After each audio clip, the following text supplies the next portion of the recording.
ප්‍රධාන වශයෙන් මොන වර්ගයේ ගෙවල්ද තියෙන්නේ. අපි ගමුකෝ කැටගරිස් විදිහට ගමුකෝ. හයි රයිස් කොන්ඩෝස් තියෙනවා. හයි රයිස් කොන්ඩෝස් කැඩෙනවා හයි රයිස් මිඩ් රයිස් ලෝ රයිස් කියලා. ඊට පස්සේ තියෙනවා ටවුන් හවුසස් තියෙනවා. කොන්ඩෝ ෆී එකක් තියෙන නිසා ඒකට කොන්ඩෝ ටවුන් හවුස් කියලා කියනවා. ඊළඟට කැටගරියේ ඒකත් ටවුන් හවුස් තමයි.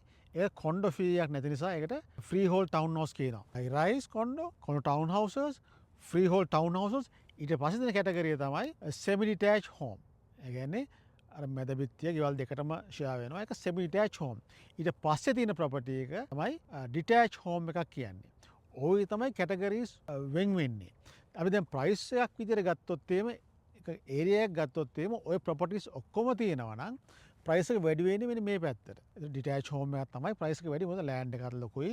ඒකේ ෆ්‍රීඩම් එක තියෙනවා. ඒ හින්දා අනිවාර්යයෙන්ම ප්‍රොපර්ටි ප්‍රයිසස් වැඩි වෙන්නේ ඒ පැත්තට ඒ ගිවන් ඒරියා එකේ. ඒ තමයි හිතන්න ඕන. High rise, condo townhouses, freehold townhouses, semi detached homes, detached Holmes.